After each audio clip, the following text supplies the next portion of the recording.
नमस्कार, आप देख रहे हैं 5 की बात और मैं हूं नगमा। शाहरुख खान के बेटे आर्यन खान की जमानत अर्जी पर सुनवाई चल रही है। जस्टिस नितिन सांबरे केस सुन रहे हैं और दोनों पक्षों के वकील कोर्ट में मौजूद हैं। सुनवाई शुरू होने के पहले जस्टिस सांबरे ने देखा कि कोर्ट में इतनी भीड़ है तो वो भड़क गए और कहा कि लोगों को हटाया जाए। तब फालतू लोगों को बाहर भी किया गया। आर्यन की तरफ से पूर्व अटॉर्नी जनरल मुकुल रोहतगी ने जिरह शुरू की है और मुकुल रोहतगी का कहना है कि आर्यन के पास से कोई ड्रग नहीं मिले हैं। मुकुल रोहतगी ने कहा कि मेरा मानना है कि आर्यन खान की गिरफ्तारी गलत है क्योंकि आर्यन खान जो हैं वो खास मेहमान के तौर पर आमंत्रित थे, वो कोई कस्टमर नहीं थे। तो ये तमाम जो तथ्य हैं वो सामने रखे हैं मुकुल रोहतगी ने, जो आर्यन खान की तरफ से बहस कर रहे हैं, जिरह कर रहे हैं। वहीं नारकोटिक्स कंट्रोल ब्यूरो ने आर्यन खान की जमानत याचिका के विरोध में अपना जवाब दे दिया है और रिपोर्ट्स के मुताबिक इसमें यह कहा गया है कि जांच में आर्यन का इंटरनेशनल ड्रग कनेक्शन सामने आया है। अब जांच के लिए प्रोटोकॉल के मुताबिक पर्याप्त समय चाहिए कि क्या इसमें लिंक है। एनसीबी की तरफ से यह भी कहा गया है कि गवाहों के साथ छेड़छाड़ और आर्यन के फरार होने की संभावना से इनकार नहीं किया जा सकता। ड्रग केस के जांच अधिकारी वीवी सिंह ने कोर्ट में हलफनामा दिया है कि उन्हें शक है कि शाहरुख खान की मैनेजर पूजा ददलानी गवाह प्रभावित कर रही हैं। इसको देखते हुए उनको बेल नहीं होनी चाहिए। आर्यन खान की तरफ से मुकुल रोहतगी और सतीश मान शिंदे कोर्ट में हैं। एनसीबी की तरफ से एएसजी अनिल सिंह भी कोर्ट पहुंच चुके हैं और जिरह जो है वो चल रही है। लेकिन इस बीच ये भी आपको बता दें कि नवाब मलिक जो हैं वो लगातार आरोप लगा रहे हैं समीर वानखेड़े पर और इसे लेकर एक नया पहलू इस मामले से जुड़ गया है और अब जवाब दिया है समीर वानखेड़े की पत्नी ने। कहा है कि सारे आरोप जो हैं वो बेबुनियाद हैं। जाति को बदलने के लिए कि जो आरोप लगा रहे हैं उसके लिए भी कोर्ट में सबूत पेश करें नवाब मलिक। तो समीर वानखेड़े की पत्नी और उनकी बहन भी सामने आई हैं। देखिए इन दोनों के बीच में किस तरह की तू मैं हुई है। है कि इस शहर में समीर वानखेड़े दो प्राइवेट व्यक्ति के जरिए लोगों के फोन इंटरसेप्ट कर रहा है। जो दो व्यक्ति हैं उनके नाम मेरे पास हैं, उनके एड्रेस मेरे पास हैं। अभी लड़ाई ये बहुत लंबी चलेगी। उन चीजों को भी आगामी दिनों में हम सामने रखेंगे। हमारी लड़ाई एनसीबी से नहीं है। एक व्यक्ति जिसने इस संस्था का इस्तेमाल करके हजारों करोड़ रुपए की वसूली की, पूरी तरह से नाजायज लोगों को फंसाया, और जब मैं मंत्री होते हुए हमारे लोगों को इस तरह से हो सकती है तो आम आदमी के साथ क्या हुआ होगा। इसके कारण ये सारी चीजें 8.5 महीने से हम खोज रहे हैं और बहुत सारी चीजें सामने आई। मेरी लड़ाई अन्याय के खिलाफ है। बेबुनियाद कोई अगर लेटर कुछ लिखता है तो उसमें कोई मतलब नहीं है। ये सब झूठे सारे दस्तावेज है, इसका कोई महत्व नहीं है। क्योंकि हम तंग आ चुके हैं, हम लोग तंग आ चुके हैं रोज रोज एक प्रूफ देते हुए, जबकि मेरा पति झूठा नहीं है। तो क्यों हम लोग सहन करें? We are not going to take this. हम लोग क्यों जाए कोर्ट में? हम लोग क्यों जाए? आरोप तो वो लगा रहे हैं ना, आरोप वो लगा रहे हैं तो उनको जाना चाहिए कोर्ट में। और हमारे पास इतने पैसे नहीं है, हमारे पास ऐसे करोड़ों की जायदाद नहीं है और हम बहुत सिंपल लोग हैं। मुझे ऐसा लगता है कि समीर जी के जॉब और उनकी काम करने की शैली से, क्योंकि वो ऑनेस्ट ऑफिसर है, उससे बहुत लोगों को अड़चन होती होगी। बहुत लोग चाहते कि वो कुर्सी से हट जाए। और इस वक्त मेरे साथ मौजूद है हमारे दोस्त सहयोगी सुनील सिंह और सोहित, जो कि इस मामले पर नजर रखे हुए हैं। सुनील, आप बताएं पहले कि अब इस वक्त तो जिरह चल रही है। मुकुल रोहतगी ने जो पक्ष सामने रखे हैं और कहा है कि जिस मात्रा में तो ड्रग मिले वो भी काफी लेस अमाउंट है, 6 ग्राम की बात सामने आई है। और तमाम जो डिफेंस है उनकी तरफ से कि क्यों आर्यन खान को गिरफ्तार नहीं करना चाहिए था, उनकी गिरफ्तारी क्यों गलत है, ये कह रहे हैं मुकुल रोहतगी। तो क्या क्या जिरह सामने आई है अभी उनके बेल के पक्ष में?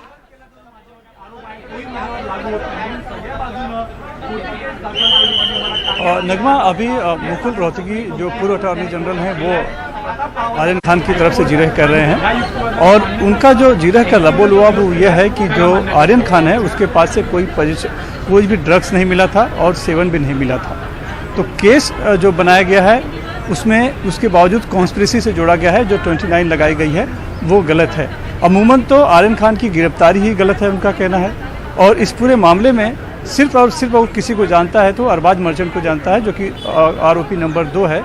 लेकिन कोई अगर जूते में छुपा कर अगर कोई ड्रग्स ला तो वो जो है कि कैसे उसके सकता है, कॉन्शियस पोजीशन जो होता है वो कैसे उसे माना जा सकता है, इस तरह की बातें हैं। और साफ तौर पर उन्होंने जो एनसीबी ने जो एक तरह से बात कही थी कि इस पूरे मामले में जो एक पंच है, पंच को प्रभावित किया जा रहा है, पूजा ददलानी की तरफ से जो नाम लिया गया था उससे उन्होंने पूरी तरह से भी इनकार किया। और साफ ये भी कहा कि एनसीबी हमारी तरफ से कभी भी किसी भी एनसीबी किसी अफसर के खिलाफ कोई शिकायत नहीं की गई है। और वो जो पूरा मामला है वो पूरा मामला एक तरह से राजनीतिक और एनसीबी के बीच का विवाद है, उससे हमारा कोई संबंध नहीं है। या इस तरह की सफाई दी गई और पूरी कोशिश उनकी यही है कि आर्यन खान को एक निजी व्यक्ति की तरफ, एक अलग शख्सियत की तरफ से देखा चाहिए, न कि बाकी लोगों के साथ से जोड़कर देखना चाहिए जैसा कि कॉन्स्पिरेसी की बात की जा रही है। क्योंकि जिस व्यक्ति के पास से कुछ मिला ही नहीं, सुनील वापस आएंगे हमारे साथ। सुनील, और जो वहाँ पे इन्वाइटेड था, जी एक मिनट, हमारे साथ हमारे 2 सहयोगी और हैं, वापस आएंगे आपके पास भी। पूजा भारद्वाज भी हैं जो मन्नत के बाहर हैं। पूजा, एक बात ये भी सामने आ रही है, जैसा एफिडेविट में भी कहा गया है जो आर्यन खान की तरफ से दिया गया है, कि जो आरोप लग रहे हैं गवाहों को प्रभावित करना, या शाहरुख खान के मैनेजर का जो नाम सामने आ रहा है गवाहों को प्रभावित करने, और जो टकराव दिख रहा है एनसीबी में और नेताओं में, उससे उनका कोई लेना देना नहीं है, वो उससे अलग कर रहे हैं। तो ऐसा लग रहा है कि वो इस लड़ाई में एक तरह से एक मोहरा बन गए या पिस रहे, इस तरह की बातें भी सामने आ रही हैं। आप हमें इस केस के कई पहलू हैं, आपके पास क्या जानकारियां हैं?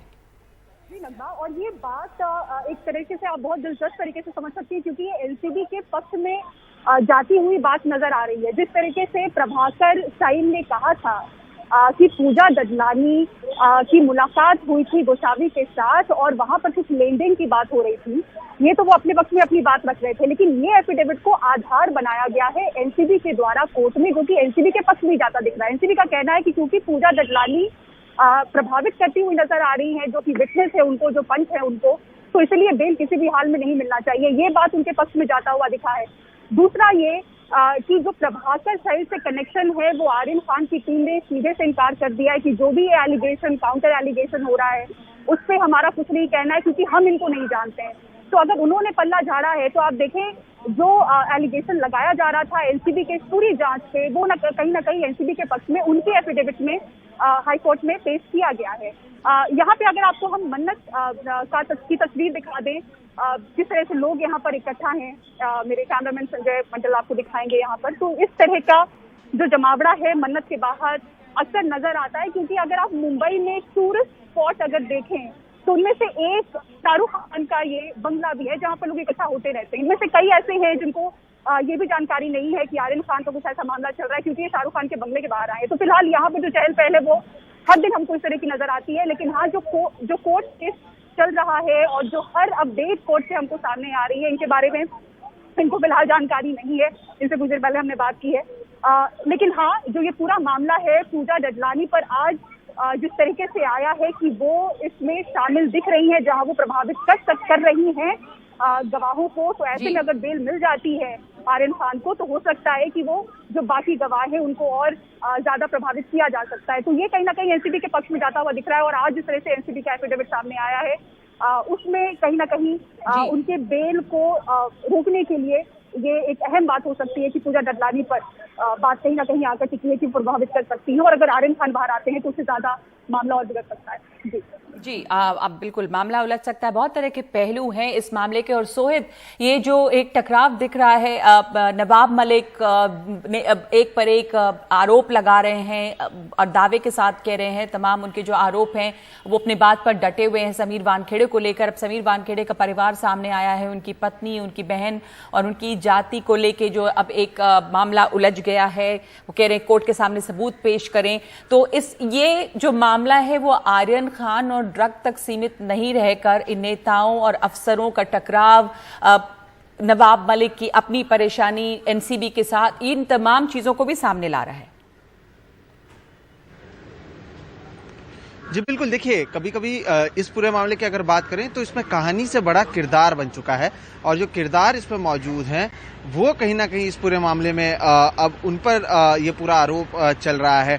और इसलिए हम देखेंगे कि समीर वानखेड़े अभी दिल्ली भी गए हुए हैं। जिस तरह के आरोप लगे हैं उसमें एक आरोप ये भी है कि समीर वानखेड़े को 8 करोड़ रुपए देने थे, जो डील की बात थी। जिस एफिडेविट का जिक्र एनसीबी अदालत में कर रही है और कह रही है कि पूजा ददलानी इस पूरे मामले को उस पर इम्पैक्ट ला सकती है, उसको प्रभावित कर सकती है, उसी एफिडेविट में यह भी लिखा हुआ है कि समीर वानखेड़े को 8 करोड़ देने हैं और इसलिए विभागीय जांच की बात हो रही है। तो जिस तरह से आरोप प्रत्यारोप का दौर है उसका असर कहीं ना कहीं समीर वानखेड़े पर भी पड़ रहा है और इस पूरे केस को लेकर कहीं ना कहीं कई सवाल उठने लगे हैं। उसके अलावा कल जिस तरह से नवाब मलिक ने कहा, उनके सर्टिफिकेट की बात की और बताया कि किस तरह से उन्होंने फर्जी तरीके से जाति की सर्टिफिकेट बनाई और नौकरी पाई है, तो अगर ये बात आती है तो जिस तरह से समीर वानखेड़े अपनी पोजीशन पर हैं उसी को लेकर ये पूरा अब सवाल उठने लगे हैं और उसी की वजह से उनके परिवार वाले अब सामने आए हैं। उसके अलावा आप देखिए कि आरोप एनसीबी के ही गवाह ने लगाए हैं, जो कि खुद एनसीबी के गवाह थे। जो एनसीबी ने इस पूरे मामले में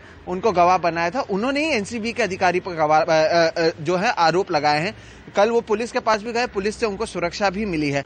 तो कहीं ना कहीं यह मामला खत्म होता हुआ नजर नहीं आ रहा। और अभी हमने जिस तरह से हमारे दर्शकों को भी सुनाया कि नवाब मलिक ने आज ये भी कहा कि समीर वानखेड़े 2 लोगों की फोन टैपिंग करते थे। उसके अलावा उन्होंने प्रेस कॉन्फ्रेंस में यह भी कहा कि एनसीबी के दफ्तर का इस्तेमाल किया जाता था फोन टैपिंग के लिए।